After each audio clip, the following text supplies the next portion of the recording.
try and accommodate as many questions as possible. Kindly settle down. I think today is summer time, so people are really relaxing at home. But today is IPL match also, no? But anyway, people will come. Once again, good evening, ladies and gentlemen. Very warm welcome to another edition of our evening talk. And before I call upon the distinguished panel and the moderator who is going to lead the conversation, let me briefly tell you what's happening in MMA next few days. One most important thing, tomorrow you will get at morning 9 o'clock IPL quiz. We are doing this IPL quiz as before three finals. I think we have one more match is going to be held here.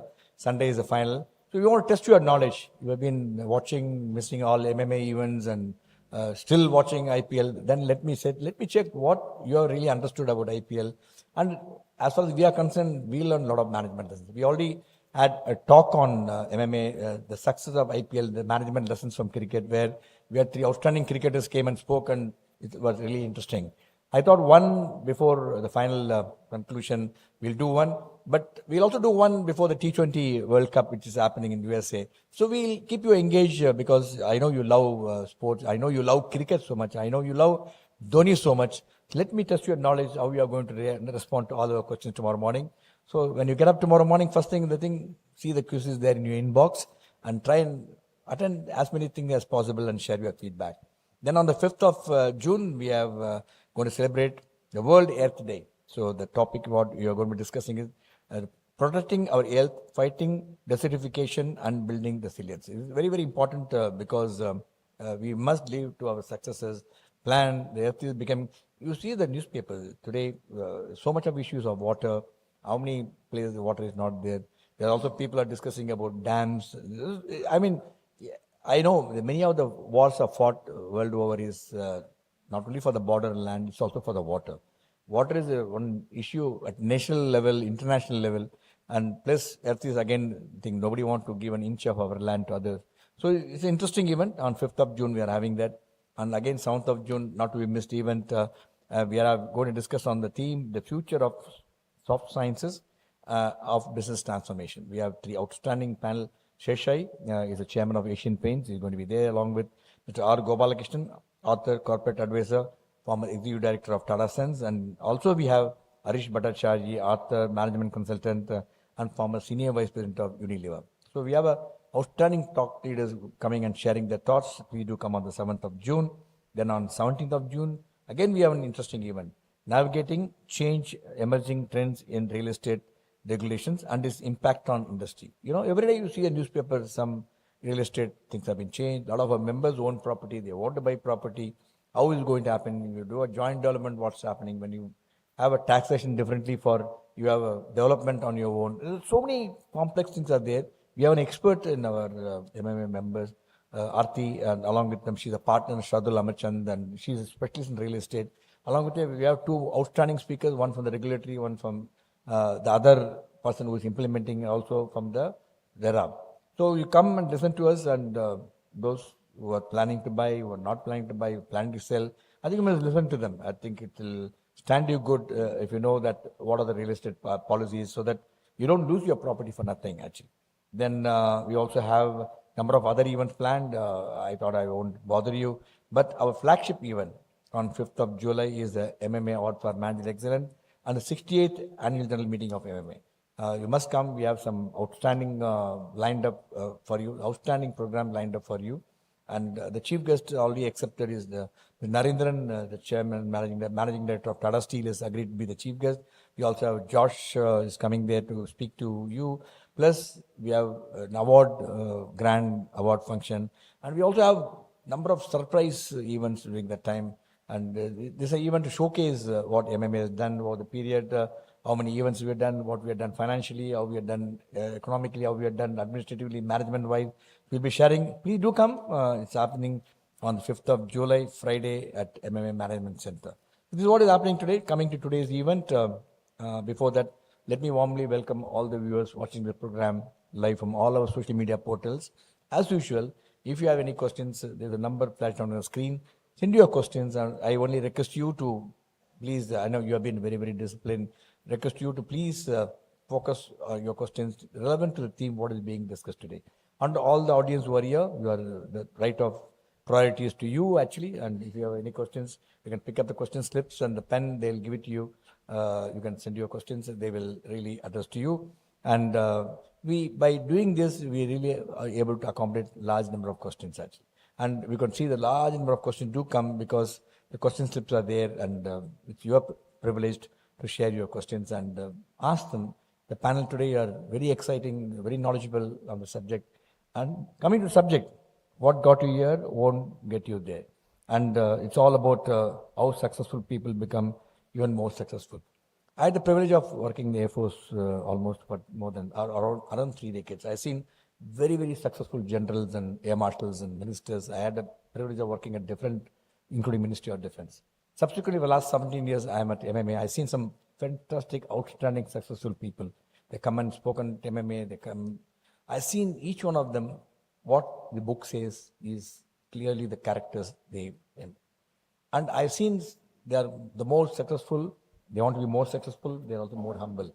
But this is a book I think we should do because I always know one of my trainers used to always tell success is intoxication and better stay away from that. Don't think about success. So it will come to you. But we have an outstanding panel. We're going to be talking to you under our Read and Grow series. Read and Grow series is what we are trying to different theme, different objective. We strongly believe if you have to be a great leader, you have to be a great reader. I've seen many of them, outstanding leaders in the corporate world. They are great, voracious leaders. They are so knowledgeable, so humble. Every subject they'll be able to think, and we have to be think 10 times before we open our mouth and tell them what's exactly is happening. So we are all indeed privileged, all the people who are watching this program, to join us this evening on the theme of the book to discussion, what got you here won't get you there. Ladies and gentlemen, put your hand together to welcome warmly a distinguished panel for this evening. We have with us Sangeeta Shankaran Sumesh. Then we also have with Saurabh Kumar, the Chief Executive Officer of Kaleesuwari Group, and Venu Prasad, Menon, Managing Director of Amnet ContentSource. Ladies and gentlemen, again a warm round of applause. We're going to keep you engaged for the evening on this very, very important topic.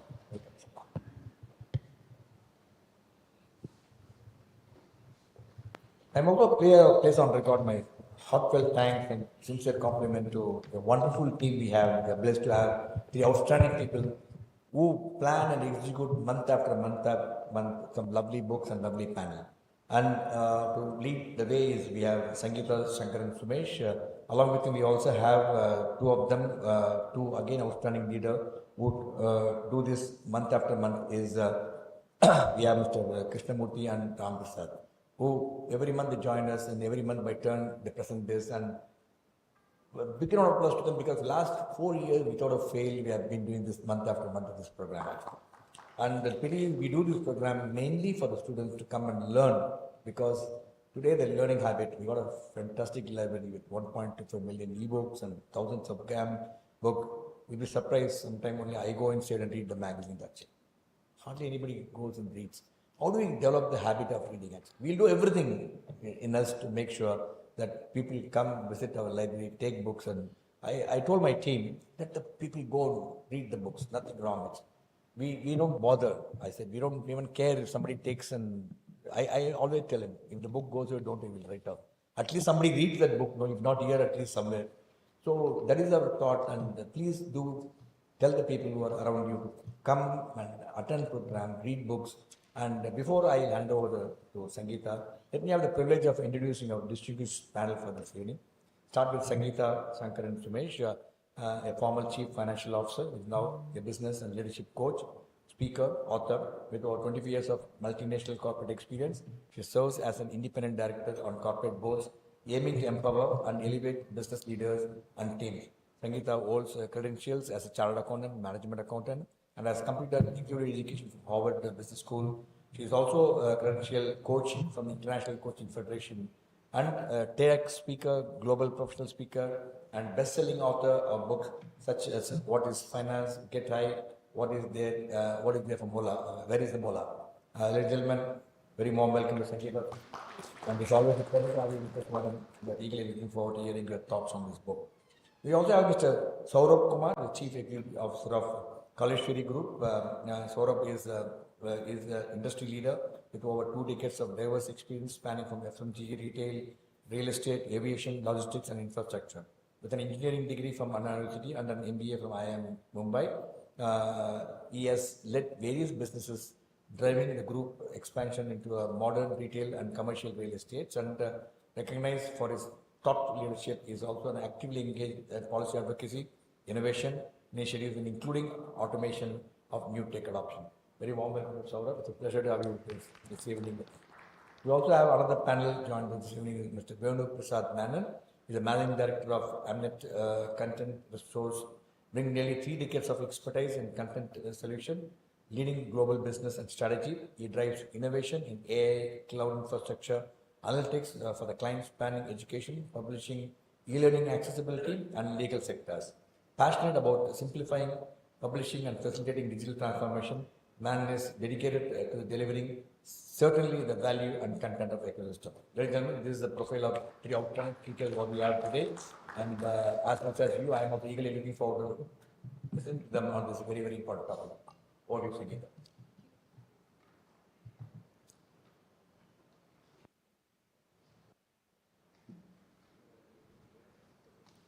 Very good evening, everybody. So what got you here won't get you there. Why did I pick this book? Simply because of the author, Dr. Marshall Goldsmith. He's a renowned leadership guru, New York Times bestseller, and actually I have read this book a couple of years ago, and I thought it makes a great read to reread it again because it contains timeless leadership wisdom. And Dr. Marshall Goldsmith has also endorsed my book, one of my books, which is called Get High, How to Coach Yourself for High Performance in Your Work. And it has been a great pleasure to interact with such a wonderful person. The other reason is leadership is a topic that I'm very passionate about. And as a CFO turned business and leadership coach, I have observed one common thread amongst the corporate leaders I work with. Everybody says, you know what, I want to be a better leader. And therefore, the subtitle of this book, which says, How Successful People Become Even More Successful, was something that really appeals to me, and that's one of the reasons I picked this book. What did I like about this book? It's excellent, it's an easy read, and very, very relatable. Not just that, it can be an eye-opener regarding our leadership behavior. And it also highlights the benefit of working with a coach. So let me share a quick summary of the book. Highly successful leaders can become even more successful by making small behavioral changes and by working on overcoming their blind spots. Let me share this example that the author has given in the book. I love the story of Martin. Martin was a successful financial consultant in USA, earning a 7-figure salary, and he was known to be extremely savvy in his work. Once he was invited by a top US business titan for a 1-hour meeting to explore how Martin can manage his portfolio. Martin was excited. Now, during the meeting, Martin shared with this guy on how good he was, what was his expertise, and how he was ahead of his competitors. The 1 hour just flew by. The titan thanked Martin. And Martin was wondering, why did this meeting end so abruptly? And guess what? Martin never heard back from this titan. What do you think went wrong? Martin never bothered to check with his potential client on what his financial goals were, nor about his risk appetite, or what was it that he was looking for in a portfolio manager. And that's what happens when you're successful. Because leaders tend to think they have been successful. Why should I change? Because it's been working well. And that's what the author shares through this book. He says people do one annoying thing in their job which they don't realize, and this flaw may sabotage their otherwise golden career. They don't realize that it's happening with them, and they don't realize that they can actually get it fixed by working with a coach. He says we delude ourselves by overestimating our contribution, taking credit, and conveniently ignoring the failures that we had. So he shares about the 4 beliefs which have actually helped us to become successful, but these beliefs may actually be holding us back in our quest to move forward. What are these 4? First one is, I have succeeded, right? So you tend to lean in the success of the past. The second one is, I can succeed. It's a belief that there's a link between what they have done already and how far they've come, but the author says this is delusional. The third is, I will succeed. He says it's a tendency to be extremely busy and therefore you land up overcommitting yourself. The fourth one is, I choose to succeed, where he talks about cognitive dissonance, which refers to the disconnect between what we believe in our minds and what we actually experience in reality. And he's given a very nice example. Probably you think one of your colleagues is a jerk, right? So whatever actions this colleague does, you will be using the filter of a jerk. And therefore, that is what the cognitive dissonance is about. However, he says, people will change their behavior if it can be demonstrated that it's going to be in their best interest and defined by their own values. How do you identify the motives behind the self-interest? He says it normally boils down to 4 things, which is money, power, status, and popularity. However, at a deeper and higher level, it could be things like leaving a legacy behind, being an inspiring role model, or creating a great company.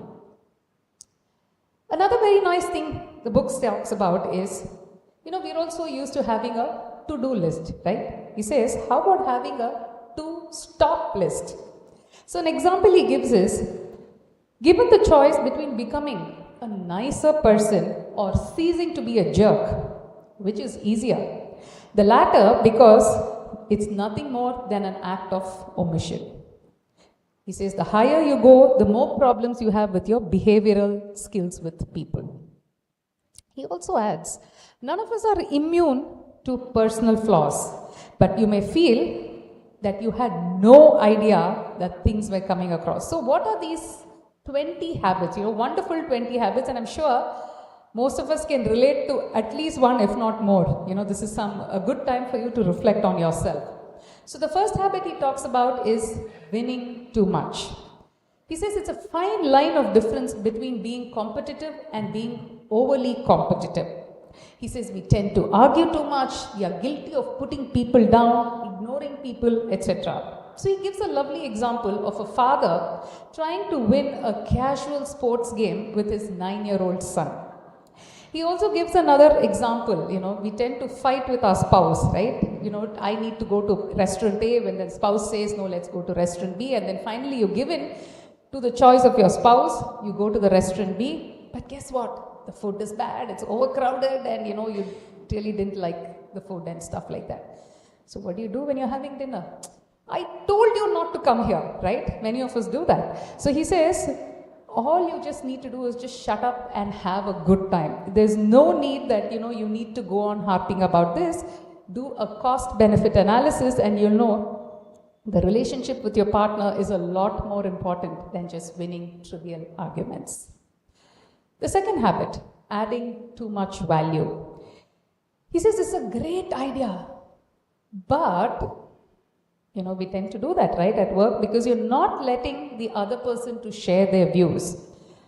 By doing that, you may have improved the idea by 5%, but reduce the commitment of your team member by more than 50%. So make your people the winners and not by making yourself the winner. The third habit is passing judgments. People don't like to be critiqued. So instead of being judgmental, just say thank you. The fourth is making destructive comments. By making destructive comments, you're not adding any value. You may not remember, but the other person is always remembering this. So Marshall Goldsmith changed his habit. He talks about his example, where whenever he used to make a destructive comment, he made his staff members to charge him with a penalty. He also says, Would you tell your boss such destructive comments? Then why do you want to tell others that way? The fifth habit is starting a sentence with no, but, or however. When we do this, the message that we are giving the other person is, you know what, you're wrong. And irrespective of how you sugarcoat it, this is the message that actually lands in the other person, because you're no longer trying to communicate, you're only trying to win. It's a great idea what you've shared, but you know what? So that, he says, is the urge to be right. The sixth habit is about telling the world how smart we are.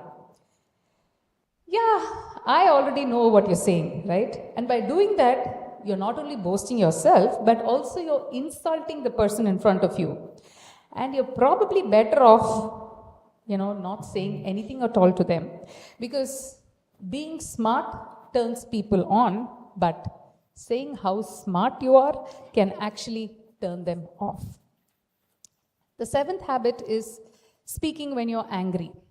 Now, the emotional volatility is not the most reliable leadership tool, because what happens when a person is angry? They tend to be out of control. So, however great a leader may be, we tend to identify them and brand them with anger. So, stop speaking when you're angry. The eighth habit is negativity, or let me tell you why this won't work. When somebody comes with an idea, that's what you say, right? So these are people who can't say anything positive or complimentary. It's an unadulterated negativity in the disguise of being helpful. The ninth habit is withholding information. By doing this, we are actually deleting the value. Now, these people tend to think revealing information puts them at a disadvantage. It may even be unintentional because we are too busy, we may tend to forget, or we delegate to people without teaching them how to do it. So the way to overcome this is just start to share information. The 10th habit is failing to give proper recognition. Successful people become great leaders when they learn to shift the focus from themselves to others. The 11th habit is claiming credit when we don't deserve. Now, how would you feel if you didn't get the credit that you deserved? It's similar for others as well. The next one is making excuses. He says there's no excuse for making excuses, because if we can stop making excuses, we can just get better at anything that we do. The next one is clinging to the past, where we blame other people as an excuse for our own failure. So stop blaming others for the choices that you have made. The 14th one is playing favorites. Now, leaders tend to say they discourage sucking up. But why does this happen at the workplace? So he relates it very well to say, if you're getting home and you have a family to welcome you and also a dog, who would you go to more, right? The dog, invariably. So he gives that as a nice analogy. The 15th habit is refusing to express regret. Can't you just say, I'm sorry? Because if you can't apologize, it's as good as saying, you know what? I don't care about you. And by saying sorry, you can actually turn your enemies into your partners. 16th habit is not listening. Because when we fail to listen, we are sending the message that I don't care about you, I don't understand you, you are wrong, you're stupid, you're just wasting my time. Or it could be all of these. The 17th is failing to express gratitude. Just say thank you. 18th is punishing the messenger. When someone gives us something that has a huge potential benefit and it costs us nothing, what do? Just say thank you. 19th is passing the buck, blaming others for our own mistakes. It arises with the need that I need to be perfect, and therefore dumping the mistake on somebody else. And the last habit he talks about is an excessive need to be me. That is, not giving any positive recognition to their staff. Just saying that you've done a job very well, it's going to make people feel better. So he says, less of me and more of them is the success formula. As a bonus, he also talks about the 21st habit, which is goal obsession. He says by itself, it's not a flaw, but it can be the root cause of annoying behavior because it turns us into someone whom we shouldn't be. We are very nice to people who help us achieve the goals, so we hog the limelight and take all the credit. Then he moves on to talking about feedback. We all need feedback to see where we are and where we need to go so that we can measure our progress, and 360 feedback is an excellent tool for that. He talks about 3 types of feedback. The first one being solicited feedback, where you're asking people, what is it we are doing wrong? But he says it will be good if this can be confidential so that there's no embarrassment and people can tell you the truth. The second is the unsolicited feedback, which is what is known to us, but it's known to the rest of the world. And the third one is the observational feedback, which is the best of its sorts, because he says you can do it yourself by observing how other people are, commenting about you, what sort of behavior they're displaying, and then listening to your own pseudo self-depreciating comments, looking homeward, that is to see how your behavior is at home. He also adds on about the importance of apologizing, advertising by telling the world that, you're creating a new you. Again, he stresses on the importance of listening because he says, think before you speak, listen with respect, and there's no need to multitask. Give the full attention without any distraction to the person with whom you're interacting. Then he says, thanking, appreciating, and being grateful are again excellent traits. And then he talks about following up. What is that?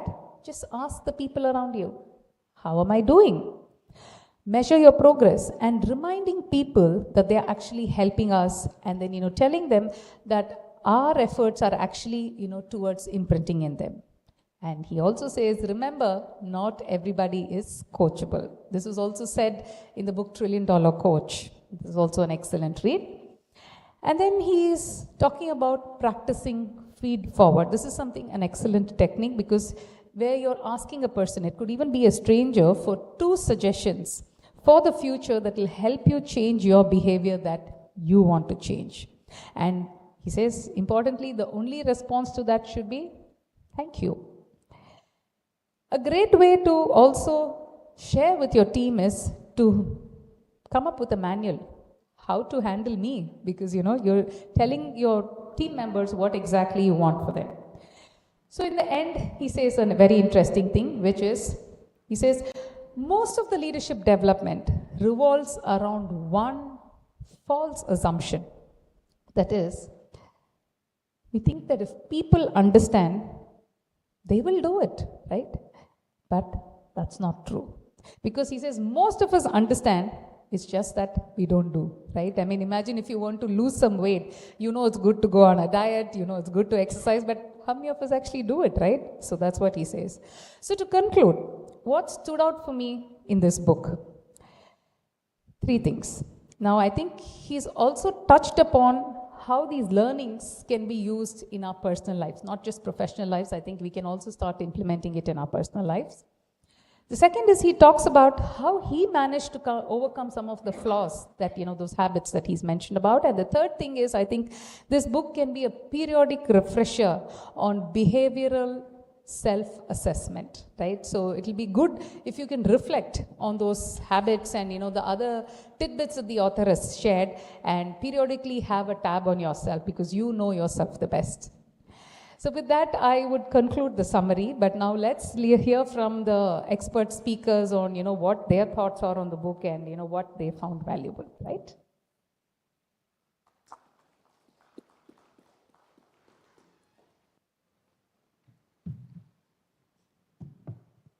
Venu, to you. So what are your thoughts on the book? First of all, good evening, everyone, and thanks for having me here. It's nice to, talk about a book that I like in front of a crowd like this. My thoughts on the book. At work, I deal with a lot of people. I am in the IT services and knowledge publishing domains. So we deal with people, and It's a combination of principles that we follow from different books, and what got you here won't get you there is basically a very transformative book on personal and professional development, right? It talks a lot about behavior. It talks a lot about habits. And I mean, it also in a way, I mean, I was so influenced by the book that, somebody who was so resistant to coaching at a certain stage agreed to go to a coaching session, engaged with an executive coach, and I believe that it helps you sharpen. It's about those percentage improvements that you do to yourself. I mean, you have everything set, but where do you improve those percentages? It's about sharpening the axe and how to go from there.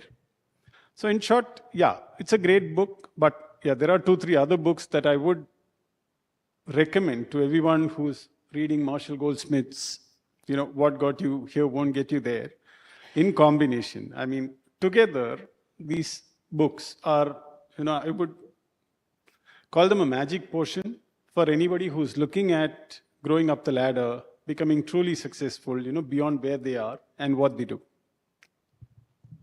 Nice, thank you for that. So in fact, what I always tell is, if you look at the sports world, even the best of and the topmost professionals work with a coach. So why should it be any different in the corporate world is what I always tell.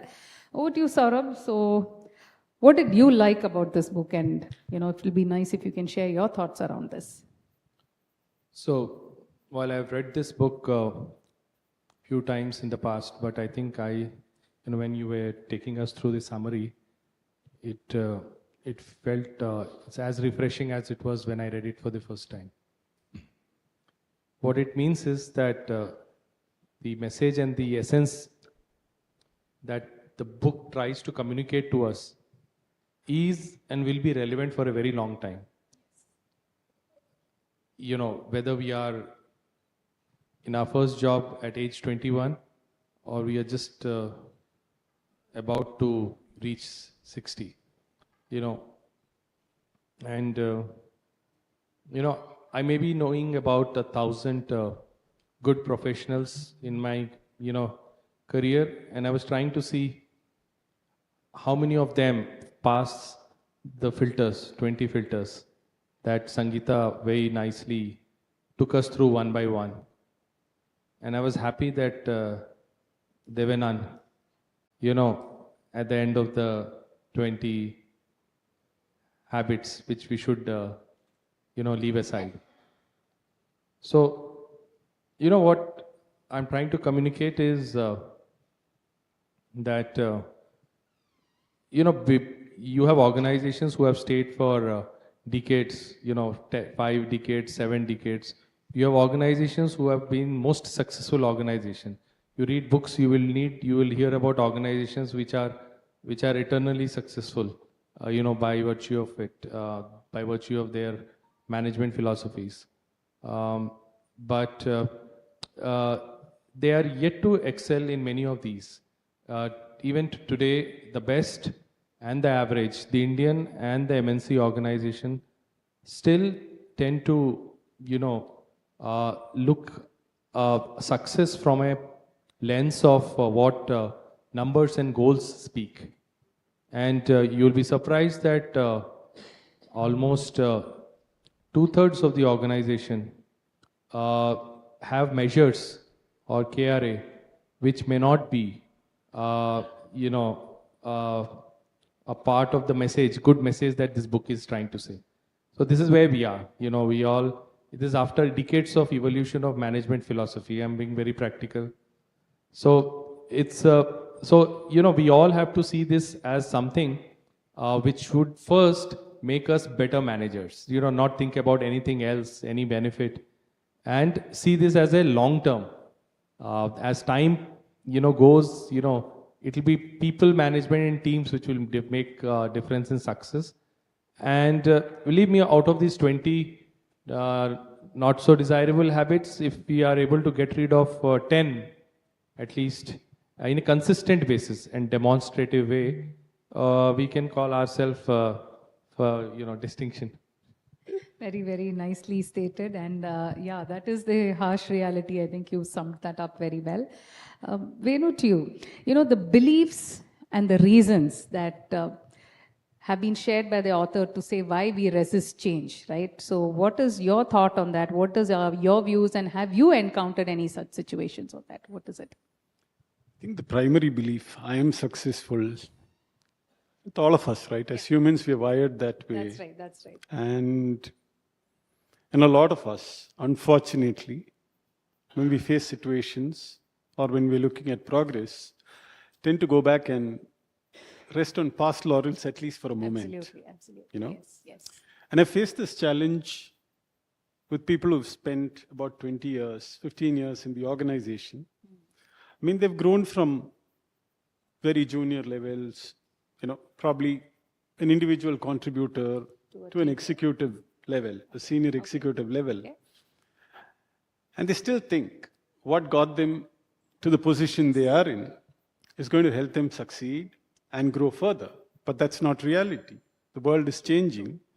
And the world that we are in, which is publishing, content, knowledge, with AI coming up the way it is, with innovation coming up the way it is, I mean, it's completely disruptive today, right?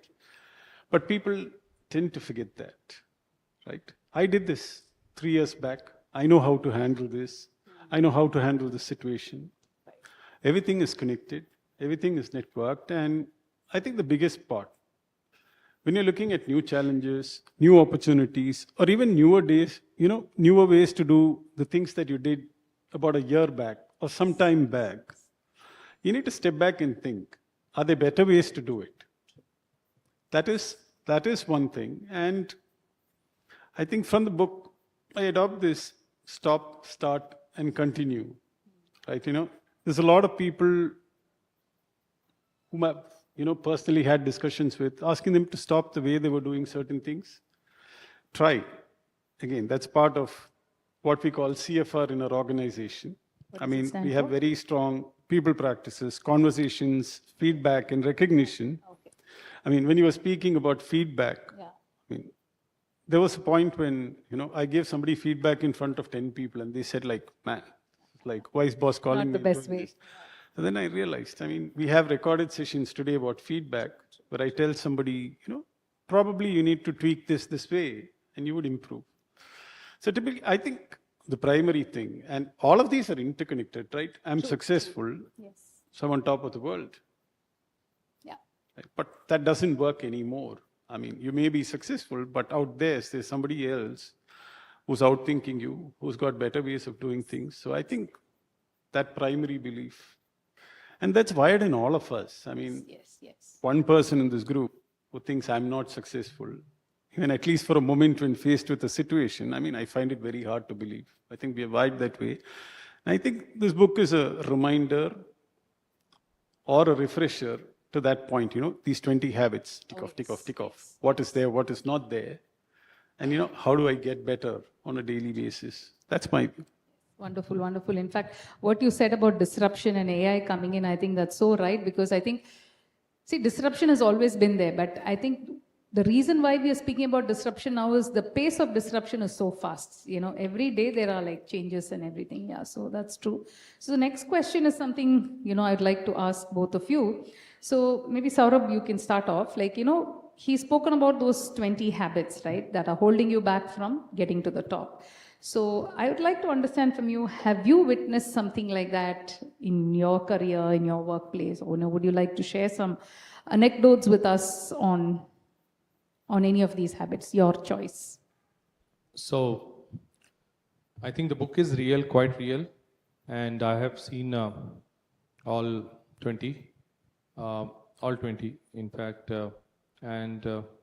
I'll pick up 3 or 4 of them, which I feel makes more difference or, is significant. It's like 80-20 rule. So,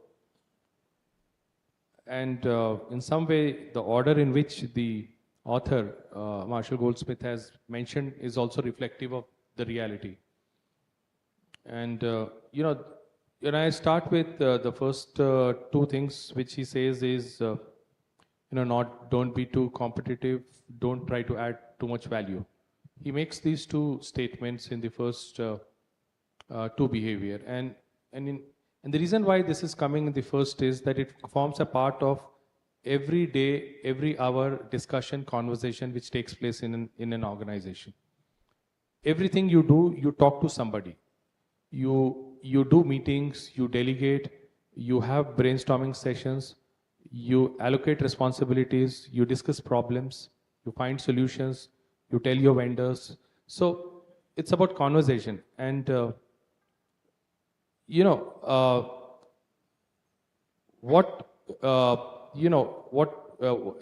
an example,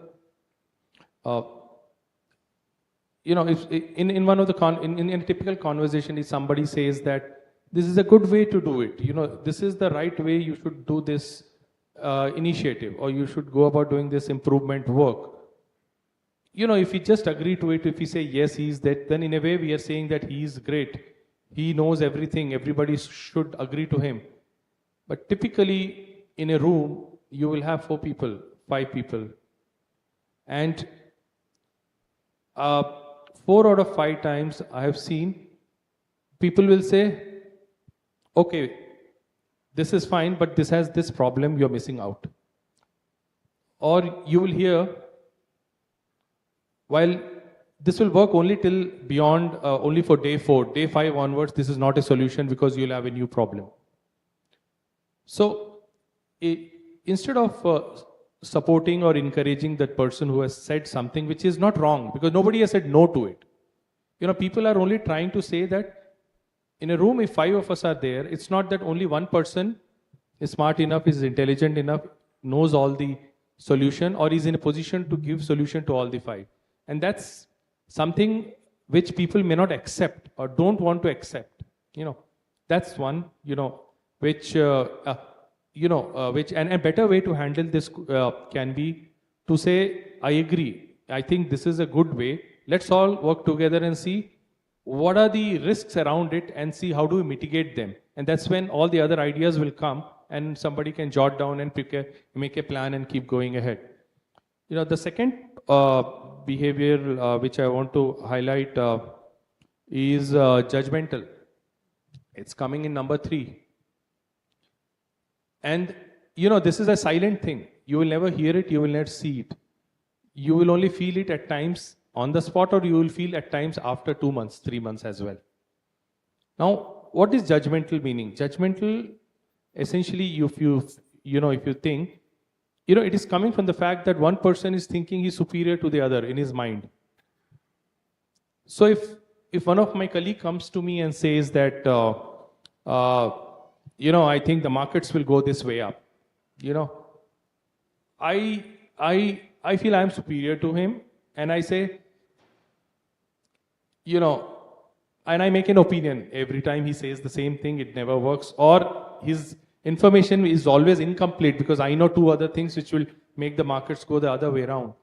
So judgmental is nothing but, and it varies with person to person.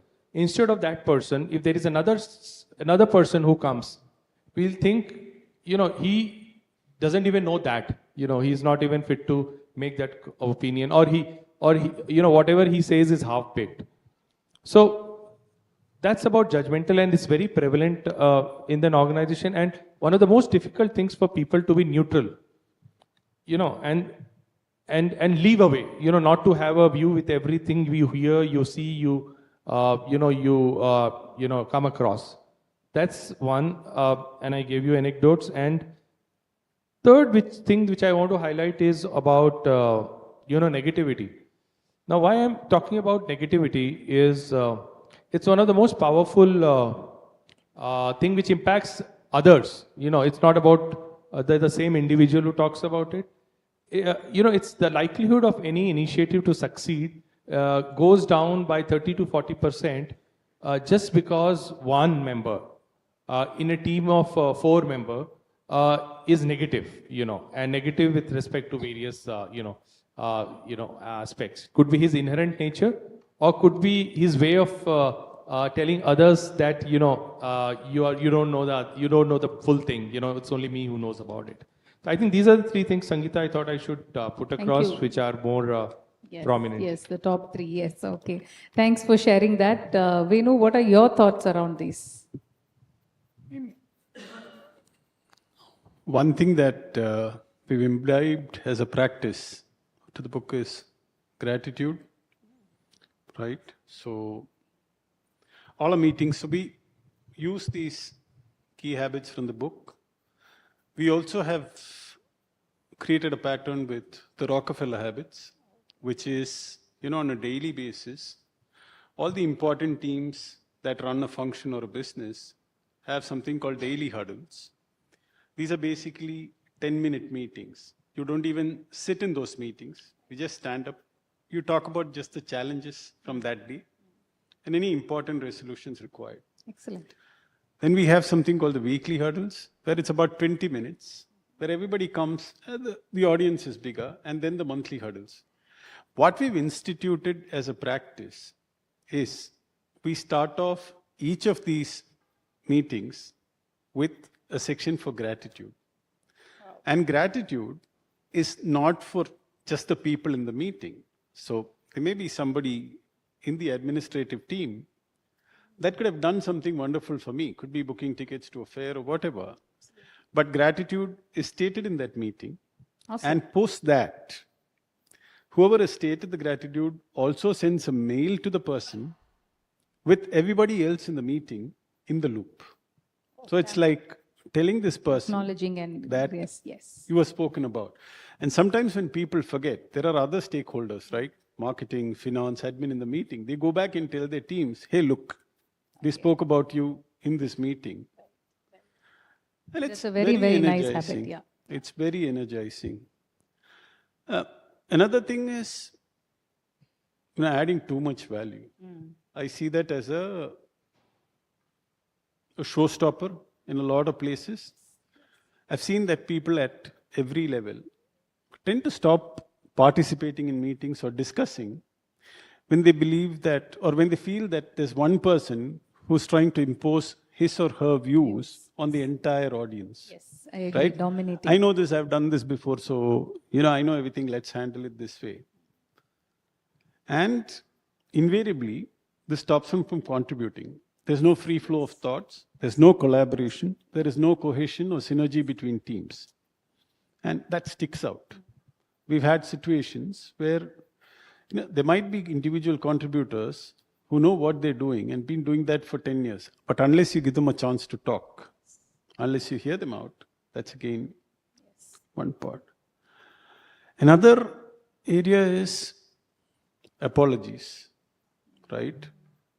I don't feel bad about saying sorry to somebody on my team if I've seriously made a mistake.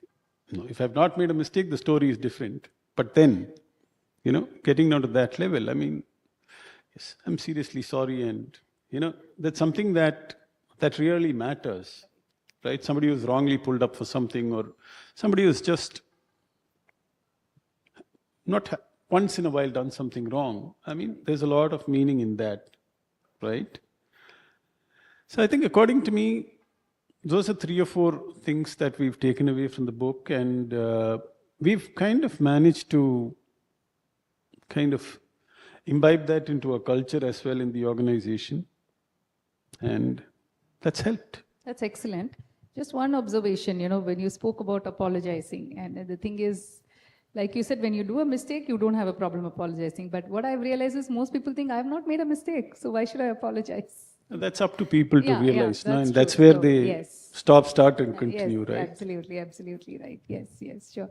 Thanks, Venu, for sharing that. Saurabh, over to you. The 21st habit the author speaks about is the goal obsession. And I've seen that a lot of people who are very driven are so obsessed with their goals. So have you encountered anything like that, or what are your thoughts on this goal obsession? So,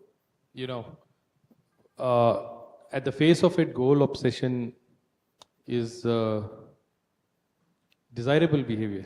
Exactly. Yeah, that's why I picked on this. It's one of the most difficult paradox, and you hear most of the people managers start saying you should be first obsessed with goal. Only then you can align people, put your 120% effort, forget all the other important, less important or important things, and focus only on my goal. My goal means the manager's goal. So, so that's the thing, and it's one of the most grayest area because it has some part of it which is true, which is to do with human motivation and focus. You know, to be very precise. And I think how we need to take this is any business goals or initiative needs to be sustainable. There cannot be any short term. Nothing starts and nothing ends in a short term. You know, that's the context. Both the manager and any such dilemmas need to be sorted out. And when you think about it, it needs to be sustainable. It needs to be repeatable, and the success needs to stay. And that's when you will realize that the effort needs to be timed, phased, and targeted rather than just getting obsessed with one thing and forgetting other thing. The another important aspect which is not there in the book and you will not find it is another aspect of obsession is when you're obsessed with something, is it something that is really the need? Is it something that is really linked to the end objective of the organization? And this is very important. You will hear that you do this, you have to do this, but at the end of the day, what initiative or goal which we consider or for which we are discussing as being over obsessed, is it something that is linked to the organizational vision or a long-term goal? And is it something that will add value to the organization by virtue of it being valuable to the consumers or the customers? You know, if you put these filters, this issue will get sorted out. Very, very valid. So I think the important aspect is to strike the right balance, being focusing on the goal at the same time, not being overly obsessed about it. Yeah, thanks for sharing those good pointers. To you, Venu. Now, the book again stresses a lot of importance on listening skill as a leader. And many times, even I have noticed our listening skills are really so poor. So what do you think about those listening skills, and would you like to add something on that to say how can we become better listeners? Becoming better is to, that's for each one to handle, but listening, it's very critical. I mean, as we sit here and talk, so like Saurabh just spoke about obsession, right? For us, one of our principles is customer obsession. Okay.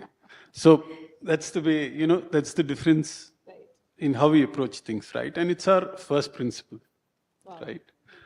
And I would also like to believe that that principle has helped us serve our clients the way we've served them for the last 25 years. We're a 25-year-old company and we work with the Microsofts, the Amazons, and there, I think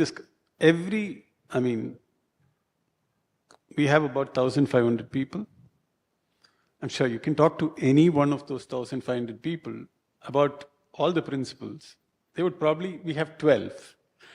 They would not know all of the 12, but customer obsession, yes. And the way they treat customers. So for some people, it's hammered in. Yeah, I agree to that. It's hammered in. But a lot of people from middle management and above, it's a part of their lives. I mean, the customer is front, right, and center of their lives, right? That's one thing. And coming back to listening, you learn a lot by listening. A simple example is I'm listening to both of you sitting here, and I'm definitely learning a lot of perspectives, right? And there are many times in sessions like this, way back, when somebody is talking, right? Your mind is already racing and thinking of what your response should be. Next, yeah. Or, how much more do I know than this person? Start scribbling down and all that. And in that eagerness or that hurry to kind of form your own conclusions or thoughts, you tend to drop the ball somewhere, right? Listening is very critical, and we learn that a lot of ways in the way we work, in terms of innovation they talk about, right? Innovation is never top down. Innovation happens at the edges. Unless you listen to your operators, you don't know where to innovate because they're handling stuff on a daily basis. And probably if you talk to them, you need to have a different level of patience to sit and listen. They will start off with this nut works this way, this bolt works this way, and then build up from there, right? Listening is very critical. I mean, both from a professional and personal perspective. There are times when your teams, there are emotional sensitivities, I delayed on time. It could be a personal reason or a professional reason. If you lend a ear, not only do you understand the challenge, but you're also able to think and resolve it. In all the while, also making the person understand that you're there and you're listening. And it means a lot. Absolutely. If you listen to somebody for 5 minutes or 10 minutes, that means the person is important. And you're giving that person an amount of time from your 24 hours. That's big.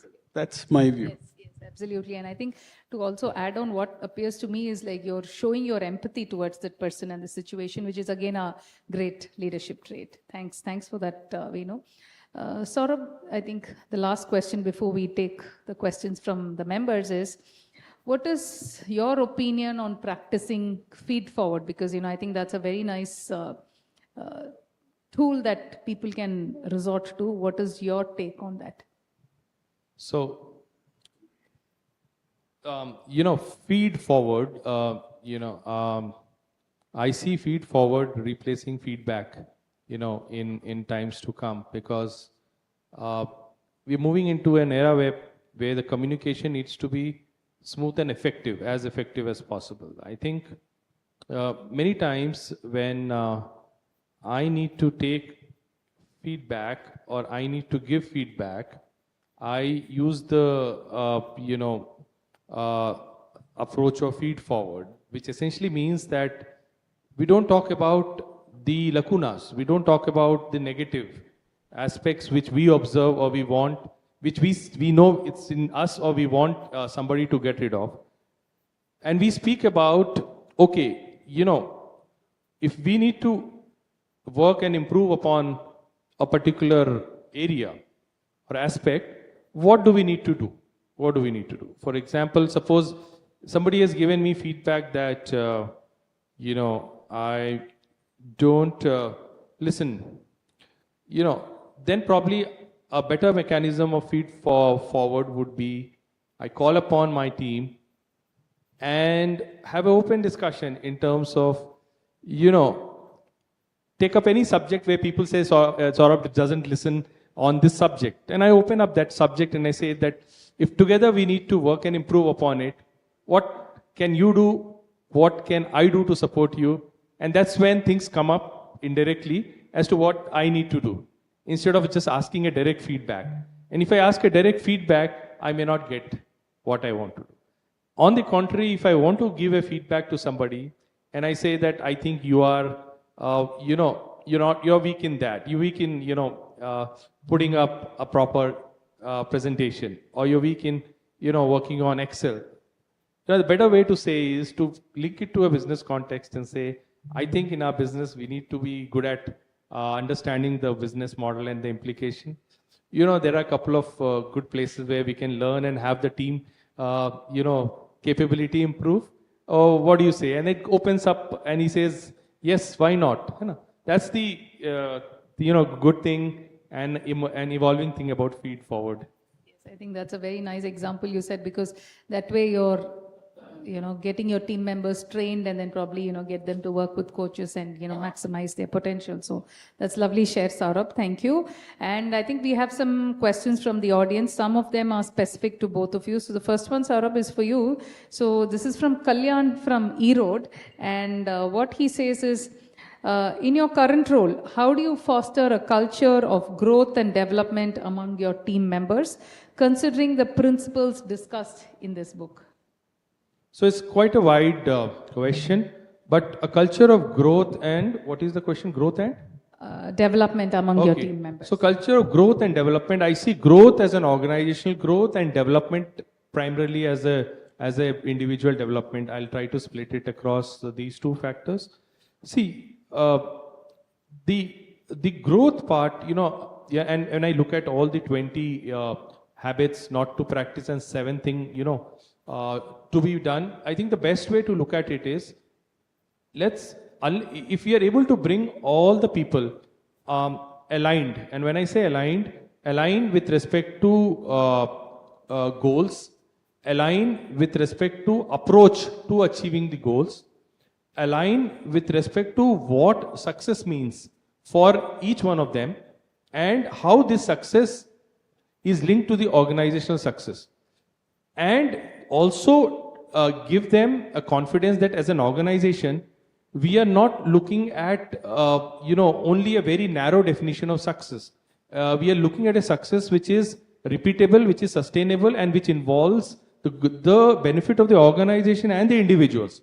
These 4 or 5 guiding principles, put firmly around all the interactions, exchange of document ideas, as well as review and monitoring, solves the problem. If you can, sum up, that's one thing. As far as individual development is concerned, I think that's where, a best way, to look at it is an individual will have his own development goals. An organization will have its own development goals considering, what an organization is looking at. So I think, a long-term approach from a point of view of career planning and competency development serves that. I'll be brief, but I think that's the answer. Thanks for sharing that. Venu, a similar related question that has come to you from Kevin from Chennai is, as the managing director of Amnet, how do you encourage a culture of learning and development among your team members in alignment with the theme of the book? Aligning with the theme of the book. Okay. Again, just to go back to what Saurabh said. Like I said, we follow a combination of books. Another book that we've imbibed very strongly into our organization is Measure What Matters by John Dover. Yeah, OKRs, yes. It is probably a book that anybody who's leading a team and is focused on specific numbers, specific objectives, should read sometime in the career. And across the organization, we actually built something called an OPSP. So one-page strategic plan. OPSP, one-page strategic plan. Okay. It's in line with what Stanford does, where is a clear-cut division on all the parameters that influence your organization. Employees, shareholders, innovation, different trends, where you want to build areas. Because for shareholders, it's MPS, market value, and all that. For employees, learning and development, employee engagement programs, and all of that. And they call it one page, but it's a left and right. So on the left side is the principles of the organization, your key thrusts for the next 3 years, your key initiatives for the next year, your goal. Wow. And the right hand side is the individuals. So if I'm filling the OPSP,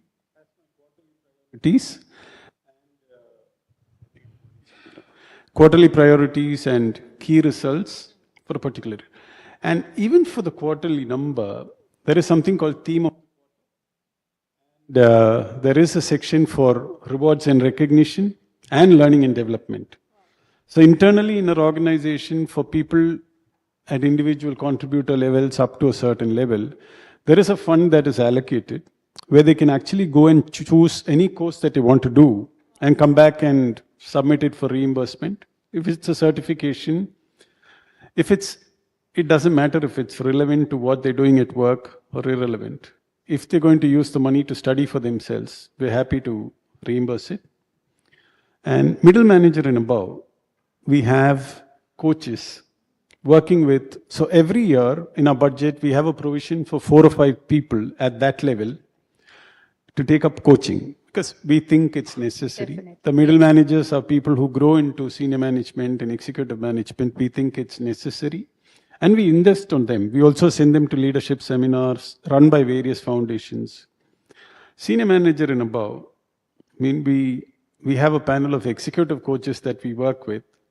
And that's, like I said in the first part, I mean, it's a lot more of sharpening. We do something called the Hogan assessment, Oh, yes. Yeah. just to understand where somebody is. A Hogan assessment, for people who don't know, is a reflection of who you are. I mean, you may believe that you are XYZ, you have such qualities, such traits, but a Hogan is a mirror reflection of you.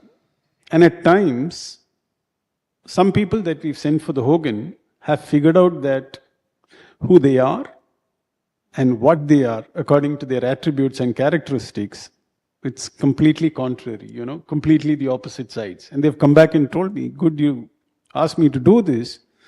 I don't believe that I'm this, but when I think I'm this. Blind spots. Yeah. So it's not just one plan, according to me, it's a combination. All the while, ensuring that it's also developmental to the organization. The organization has a learning and development roadmap across the year. The organization follows its own trends in terms of principles, purpose. There are sessions that happen. There are specific technical training sessions that happen. But at people levels, everybody, a course, get certified, come back and get it reimbursed. That's how we do it. Wonderful initiative. So I think that answers pretty well. Then there is a question from Kavita from Nellore. It's a general one. It says, how can individuals navigate the challenges of changing behaviors or habits, especially those ingrained over time? Any tips to overcome this impact? So what I would like to share is, firstly, start off with getting feedback. The book speaks about 3 kinds of feedback: solicited, unsolicited, and observational feedback. And then create the awareness in you. Assess yourself whether you want to really change this behavior, what sort of change you want to bring about and how it will impact your end result. So I think that is the path you need to take, Kavita. One more question for you, Venu, here. It says, how do you foster a collaborative environment that encourages open communication and constructive feedback among your globally distributed teams? Pavitra from Chennai is the one asking this. So like I said, the Rockefeller habits, point number 1. So we have the daily huddles for the leadership teams in the evening, so that teams from the US can also participate. Employee engagement again, with the advent of virtual medium, it's very easy to run engagement events virtually. Yes. And, that's one area. And in terms of building collaboration, okay, we have 5 different functions in the business. All of these come together for, the Great Place to Work events, principles, purpose, and all those events. And there is a meeting. And we also have it's called the buddy system. When somebody joins one part of the business, there is somebody who's assigned as a buddy for this person from a different part of the business. So that's something that's helped.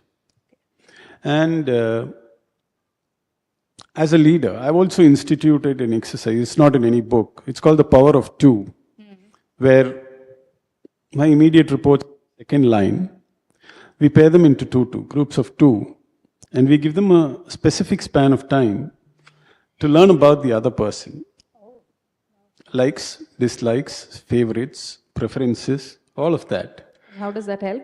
Yeah, and I realized that it's worked. I mean, I don't know whether it will give me I believe it will give me outcomes in business.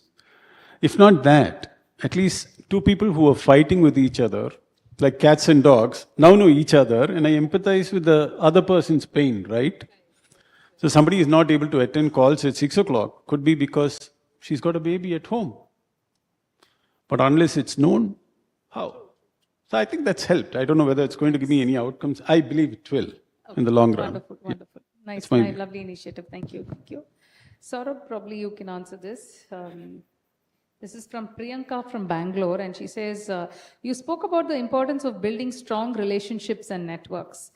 How can individuals foster meaningful connections in today's fast-paced world? So I think the fast-paced world has also equally number of avenues for you to network and build your relationship. I think, building relationship is also about one own self. What's their behavioral trait? And I have seen, irrespective of the level of the people, irrespective of the age, irrespective of the background from where they are coming, I think people who are, having a very open mind, very confident, they are seeking inputs, they're seeking feedback, and that's how the initial set of things will start. You will not build network just by talking, being a subject matter expert from the year one. And I've seen, meeting, not staying in a place, staying in home. Doesn't matter whether you know whether it's going to help you or not, but if you feel that it's an event, like the event like where we are in, you need to be participating, presenting, and it also, one of the best ways of developing networking is to be clear what are the couple of areas that you want to develop in future. For example, if somebody wants to excel in bioinformatics or in real estate, it makes sense for them to invest time in also learning the subject, because when you talk to a person, either through offline or online media, after the first level of interaction, if you really want to maintain the relationship, you need to have some good interaction. So, it can't be just for the sake of saying hello. You can't say beyond that point. That's the tip I want. Nice. Thanks for that, Saurabh. Nikhil from Tirunelveli is asking, what are some practical tips or exercises that individuals can implement daily to support their ongoing growth and development? I think best would be to, look through the YouTube channel of others of MMA. There is a world of wealth of information. Mine is also there. I'm called The Gain Enabler on YouTube. That's my social media handles. And apart from that, books definitely. And then, you have a lot of these online courses, Udemy, Coursera, different things. So just pick what is relevant to you. And I think that will really, really help you, Nikhil. So there's one more, Suraj from Chennai. Could you share examples of successful people who have recognized and overcome behaviors that were hindering their success? Any case study on this for reference? Venu, would you like to answer this? Names there, if you know anybody. Without names, you can probably share. I mean, there's quite a few. In organizations that I've worked. So it doesn't mean somebody looks up my LinkedIn profile and goes back and figures out who it is. So I've worked with a variety of leaders. I'm proud to say that. And so the first one was one of the IT majors in India. And that's a lot of manufacturing. That's when computers were kind of going to every superstore in India and all that. And behavioral change.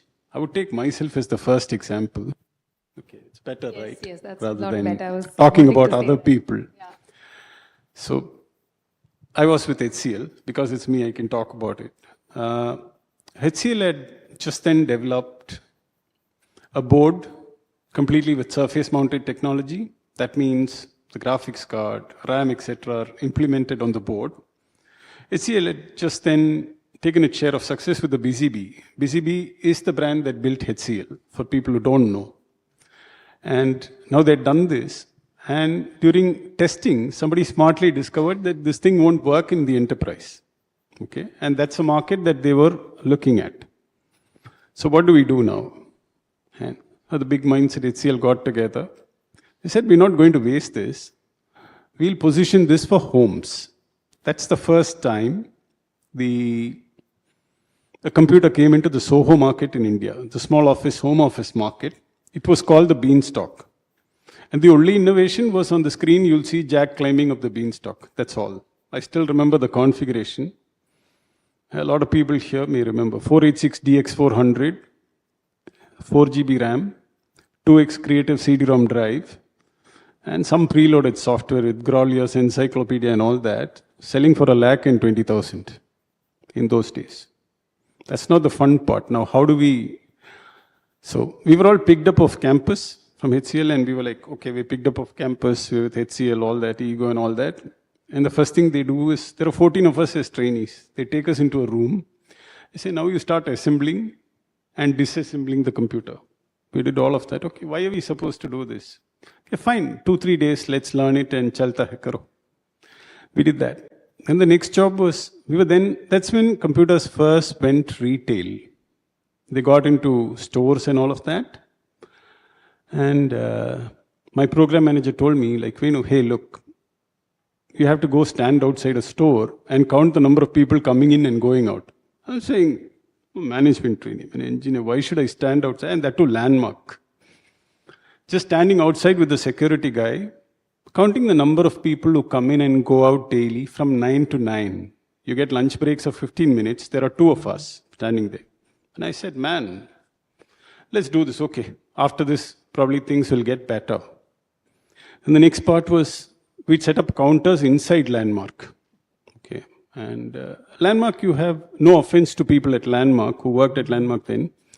But counter executives and people like that were people who had just finished their 10th and 11th standard and all, and standing there. Hey man, you computer guy, engineer, what are you doing here? Just show me this, show me that. And they were kids, 2 years, 4 years, who'll come and say, uncle, please show me this. I want to see Jack climbing up the beanstalk. And the machine being the machine it is, will hang in 2 seconds. And this kid will start crying. And the father will come, what is this? You're not able to show this guy this. And it's a lesson in humility. And I thought, okay, man, I'm this and that. And one day I got frustrated. Because I'm going to quit this. I don't want to stand in Landmark and do this. I called my group manager. Okay. Here's the fun part, big learning. His name is Gopal. And Gopal was one of those IAM candidates. Okay. IAM Lucknow at that time. And I called Gopal, this is not working out. I want to quit today. And Gopal says, Venu, you got a windfall. You're in Landmark, you get to see kids, you get to see girls in the nearby colleges and all, and you get to stand in AC. I'm standing at Vivek & Co in Mylapore, where somebody who's going to buy a mixer grinder or a washing machine is coming and asking me, what is this thing? Show it to me. And wants to play games. Then I realized, where you are and what you are doesn't matter.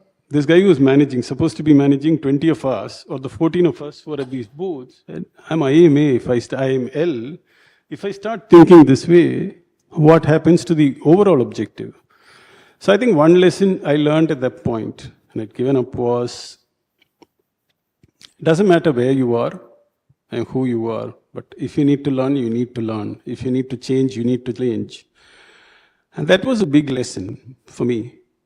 And the other one was, when I took up coaching, there's this feeling over a period of time that, okay, I know everything. Where will I improve? What will I improve? There's somebody in the organization, one of our board members said, why don't you take up coaching? And today, honestly, I tell you, I feel so satisfied that I took up coaching and I'm trying to improve on those percentages. Finer margins actually matter when you grow. It's the finer margins that matter. You know everything, but can I improve by 1 or 2% here is what matters. So I'm one example of somebody who's changed quite a bit. Amazing, right? Amazing, yes. In fact, Venu and I have been, we go a long way back. We've been classmates from first standard. So I do see the transformation as well, yes. And thanks for validating about the coaching. That was really, really good to hear. Do we have time for one last question? Or okay, fine. I think, there were a few more questions, but that's okay. We can take it offline. So thank you very much for being wonderful audience. Over to Group Captain. Thank you so much. I think fascinating evening. I can assure you, each one of you, what got you here, you'll be very successful because you are here. And thanks, Saurabh and Menon and as usual, Sangeeta. Brilliant. I request Sundaram and Ashok join me on stage to present a memento. Ladies and gentlemen, warm round of applause to our distinguished panel and all the large viewers watching this program live.